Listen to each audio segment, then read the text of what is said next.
Halo teman-teman pecinta aglonema. Beberapa waktu lalu ada penonton saya yang meminta untuk dibuatkan konten tentang investasi di dunia aglonema. Di episode kali ini saya akan mengupas apakah investasi di aglonema itu bisa menguntungkan?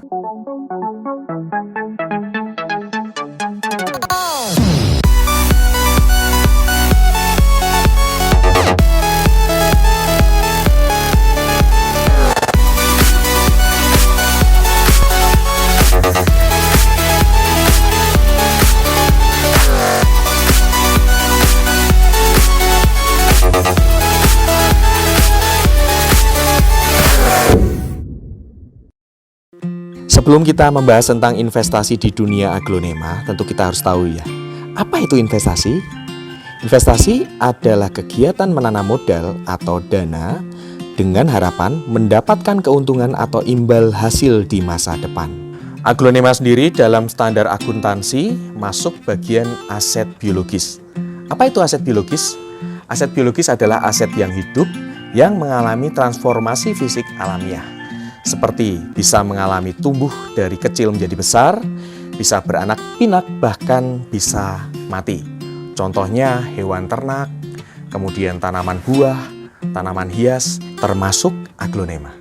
Jadi investasi di dunia aglonema artinya kita mengeluarkan sejumlah uang untuk membeli aglonema dan berharap di masa depan kita mendapatkan imbal hasil yang menguntungkan. Beberapa waktu lalu, saya sudah berbincang dengan petani aglonema senior. Beliau ini sudah berkecimpung di dunia aglonema sejak tahun 2005. Langsung saja ya, kita simak. Di samping saya ada Bapak Sinung Teguh Setianto. Selamat pagi, Pak. Pagi. Ya. Sehat nggih? Sehat. Alhamdulillah sehat. Ya, ini saya berada di area, kalau sebutnya apa, Pak? Greenhouse atau? Saya biasanya bilang kebun. Kebun ya? Di kebun. Kebunnya Pak Sinung ya. Ini luasnya berapa? Kalau luas semuanya sampai 3.000 meter, 3.000 cuman meter. masih terpakai setengahnya.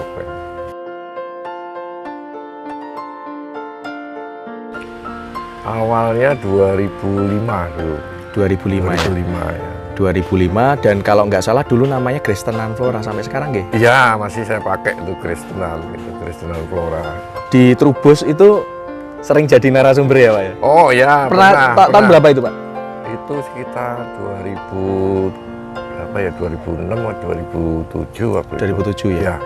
Nah, pertama kali berkecimpung di dunia aglonema itu kapan, Pak? Itu sekitar 2005 itu. Jadi gini, waktu itu saya jalan-jalan, saya masih tinggal di Jakarta kan. Yeah.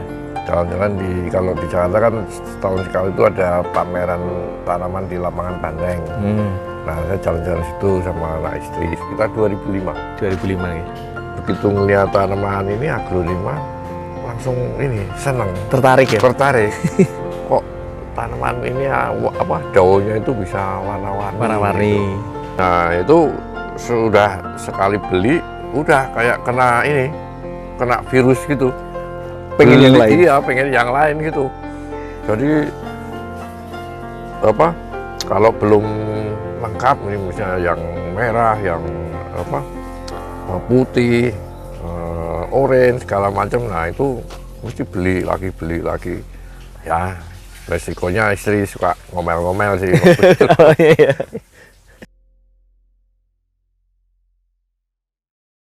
Saya lebih pure ke petani farmer, ya, petani Farmer, tulen ya. Awalnya itu saya ini seneng dulu kan, saya koleksi. Terus ada hasil kan, ada keluar anakan. Dibeli sama temen. Oh gitu. Awalnya gitu, Oh, dibeli iya. temen. Terus saya mikir-mikir lah, ini sebenarnya kalau diseriusi juga bisa menghasilkan. Udah akhirnya saya seriusin. Malah dari farmer itu malah ini jadi kayak sedikit trader. Jadi malah beli kulaan gitu ya. Nah, tapi waktu itu saya nggak pernah ini aglo impor atau aglo silangan Thailand. Saya waktu itu nggak secara langsung, tapi lewat temen ke Bu Indri. Oh gitu. Ya, Yang Pak Greg ya. ya silangan Pak Silangan Greg. Pak Jadi Greg, langsung dari pabrik lah istilahnya. Iya. Pak Sinung masih ingat waktu awal-awal tuh aglonema yang Ya. paling mahal apa Pak saat itu? Waktu itu ini Harley Quinn. Oh Harley Quinn ya. Ya, Harley Itu Quinn. sempat launching Ya. satu daunnya berapa itu? Karena 660 juta. Ya. Satu daunnya 10 juta itu ya launching Ya, pertama ya. itu saya sempat beli juga waktu itu. Jadi setelah dilelang terus dimenangkan oleh Pak Hari Setiawan kan hak eksklusifnya di Pak Hari Hari Setiawan, waktu itu ya. untuk membudidaya, untuk menjual. Nah, itu udah sempat dijual, saya sempat beli dari temen itu masih berapa ya, sekitar 5 juta per daun waktu itu. 5 juta per daun ya. Ya masih mahal lah. Iya iya. Padahal Pak Hari itu ngambilnya 10 juta per daun malah itu ya. Nah, 10 juta per waktu daun, itu ya. nggak langsung Pak Hari jual, tapi kan Diperbanyak dulu. diperbanyak dulu. Iya, iya. Sebenarnya kalau kita ini ya, kita bertani ya, meskipun nanti suatu saat harganya selama kita perbanyak kan butuh waktu ya. Nanti suatu saat udah banyak terus harga turun, itu masih menguntungkan sebenarnya. Oh iya iya. Masih menguntungkan. Jadi misalnya gini, misalnya saya beli ini 1 juta ya. Harley 1 Quinn ya. juta ya, misalnya Contoh. ya. Ini saya perbanyak, saya tani dalam setahun itu bisa menghasilkan misalnya minimal 6 anak ya dalam setahun. Secara matematis kan udah berapa ratus persen Anunya keuntungannya, keuntungannya, ya kan? Kalau harganya dari 6 itu harganya masih 1 juta. Tapi kalau misalnya udah waktu berjalannya waktu turun harganya, taruhlah 500.000 jadinya. Kali 6 anakan, 6 pohon ya, masih 3 juta kan? Masih berapa ratus persen keuntungan dalam setahun. ya. Iya iya. Itu matematis, hitungan matematis sederhananya ya.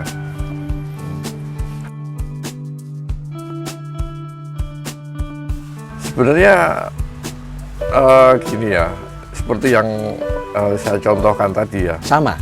masih sama. menguntungkan. Masih masuk ya? Kalau enggak, kalau niat bertani ya, misalnya nggak mau duitnya itu mati lama ya, beli aja langsung indukan, misalnya kayak gini. Indukan ya, indukan caranya potong aja ini atasnya, itu dijual, Diculik induk ya? culik Atas. induk, jual, balik modal. Rugi. Oh iya iya iya. Turun dikit nggak apa-apa, tapi kan kita untung dari Untuk anaknya. anakan. Ya, Oh iya itu iya, udah iya. untung 100%. Anakannya misalnya harga turun berapapun, itu udah keuntungan kan. Nah, gitu.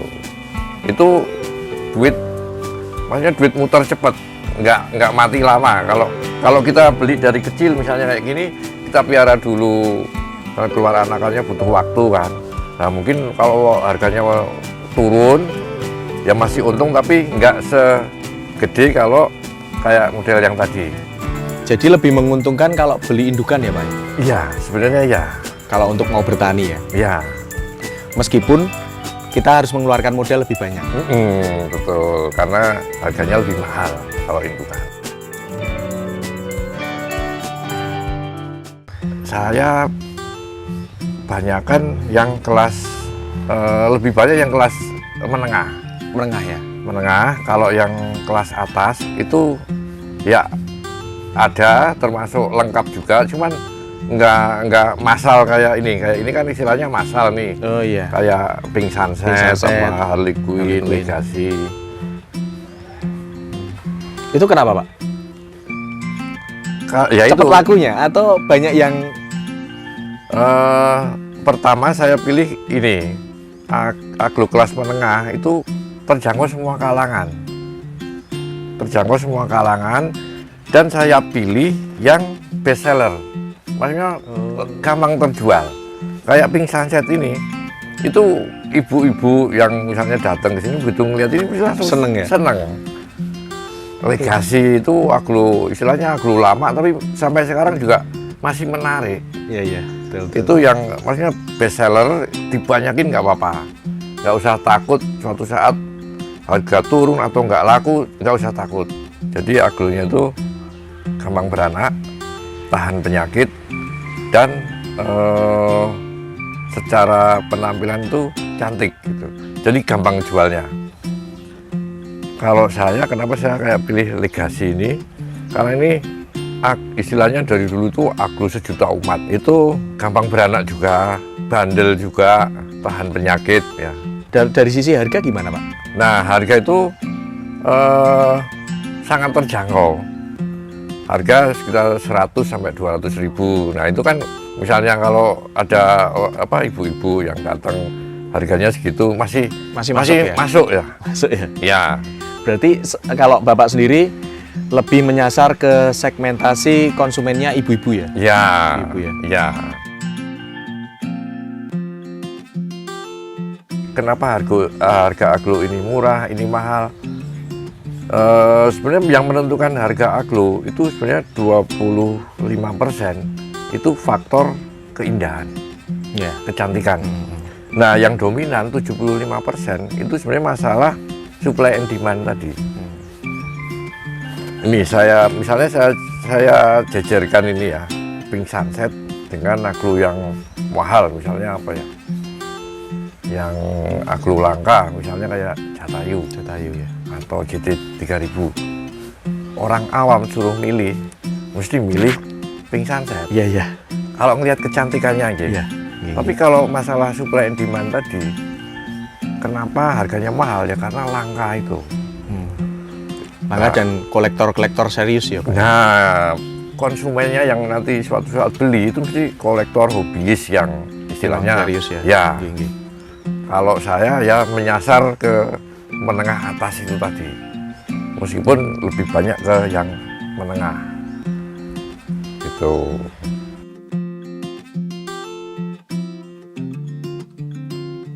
Saya sudah main aglo, terus ada booming gelombang cinta waktu itu ya. Ikut juga, Pak? Enggak, saya sama sekali nggak ikut.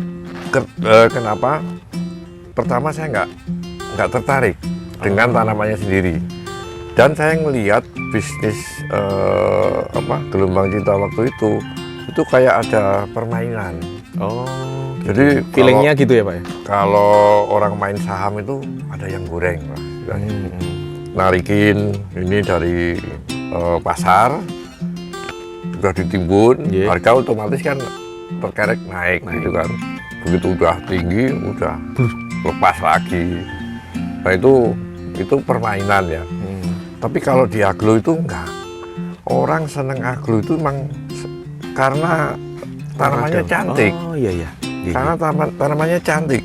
Nah, kalau ada yang aglo yang murah, ada yang mahal, itu semata-mata bukan karena permainan kayak di gelombang cinta, tapi lebih ke masalah ini, supply and demand. Oh iya. Ya, jadi misalnya aglo yang langka itu harganya masih tinggi karena peminat banyak, tapi barangnya sedikit. Itu aja sih. Tapi semahal-mahalnya aglo itu masih masuk akal lah, masih rasional, nggak kayak dulu gelombang cinta sampai ratusan juta. Nah itu udah nggak masuk akal, gitu.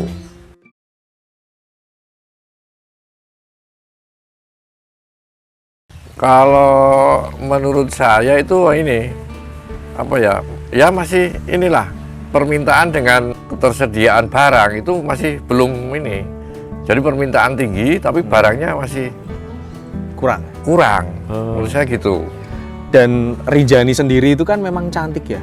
Iya. Mudah sekali roset, penampilannya, daunnya mengkilap. Untuk kontes aja tanpa harus banyak bisa ya, kontes form lah itu dari kecil. Itu sebenarnya itu salah satu yang mau ditani itu juga nggak apa-apa, itu bagus juga Rinjani itu. Pak Sinong juga ada Rinjani? Ada, tapi cuman beberapa, nggak banyak. Saya malah ini yang ori. Oh, yang Rinjani ori? Iya. Rinjani ori itu mahal sekali, Pak. Ya itu, karena masih langka. Di samping itu memang benar-benar cantik. Oh, benar-benar cantik. Iya. Rinjani ori dan ini Rinjani yang reguler ya, yang biasa sering Ya. kita jumpai. Sebenarnya kalau perbedaannya gimana sih Pak? Menurut saya ini lebih warna hijaunya itu lebih minim dibanding yang Rinjani biasa ya. Kalau yang ori ya, dan garis ininya tegas gitu loh, merahnya ini. Ya, Oh iya. Sama Semua- seratnya ini lebih rapat ya Pak ya? ya lebih rapat ini. Warna apa ya, ini termasuk ngeping ya ininya ya, seratnya ini ya. Ini kalau ini berapa kali lipatnya ini Pak harganya Pak? Kira-kira Pak? Harganya itu bisa 10 kali lipat ya? lebih, Lebih ya? bisa lebih, Lebih bisa 10 kali lipat. 15 kali lipat. Karena ini secara jumlah juga sedikit ya langkahnya. Sedikit, sangat sedikit, dan lebih, kalau menurut saya lebih cantik yang ini. Ini kemarin kan saya potong pucuk ini bawahnya. Oh iya. Ini daunnya mengecil kan. Iya. Tapi ini udah ini lagi, udah jalan lagi. Kalau Rinjani ori itu per daunnya kisaran berapa Pak? Antara berapa sampai berapa? Sekitar 7 sampai 10. Per daun 7 sampai 10 juta. Ya, tergantung jumlah daun. Kalau daun dikit ya mungkin sekitar 10. Kalau daun gitu. banyak masih 7. Ya ya ya. Jadi memang worth it ya Pak untuk Ya, kalau berani. Ini- Tapi memang harus pinter dulu merawat betul. petaninya. Ya, Oke. Jadi kalau menurut Bapak aglonema itu bisa untuk investasi Pak? sangat bisa, Sangat bisa. sangat bisa.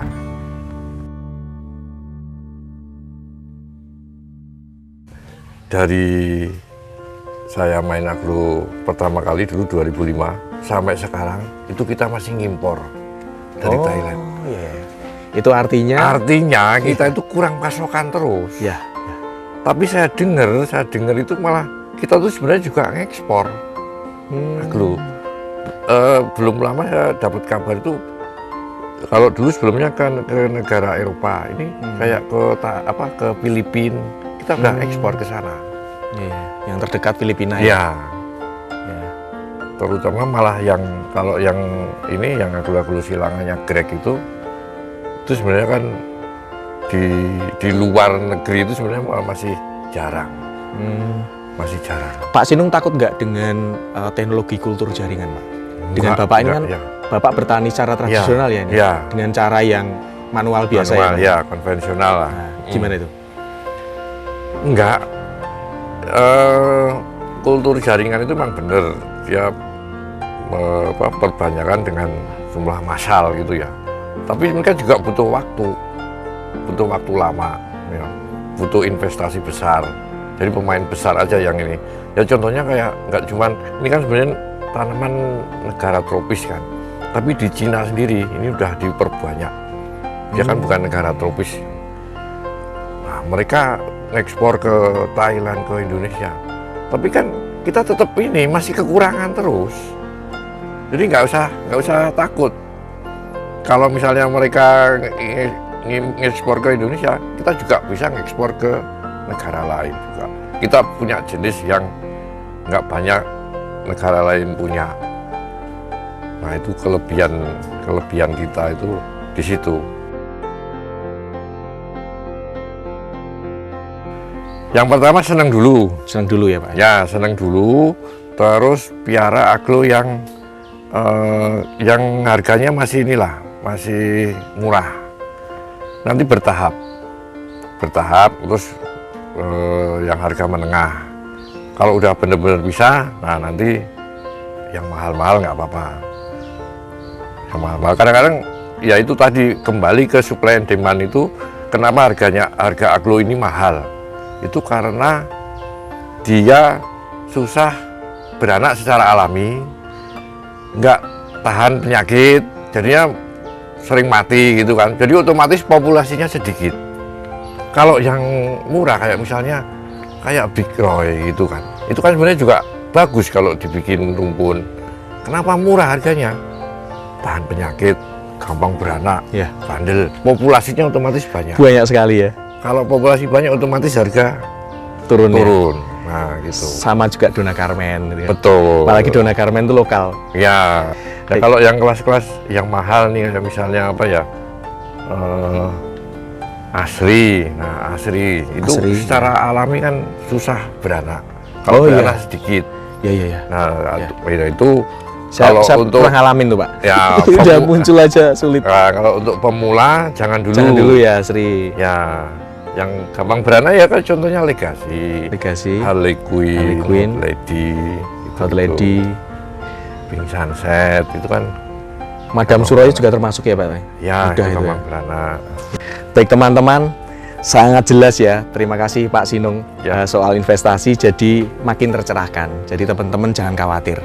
Aglonema bisa untuk investasi? Jawabannya bisa. Pak Sinung sudah membuktikan dan tadi sudah disampaikan bagaimana tips-tipsnya, langkah-langkahnya, dan semoga konten ini bermanfaat. Terima kasih banyak sudah menonton Riman Vlog. Sampai jumpa di konten-konten selanjutnya.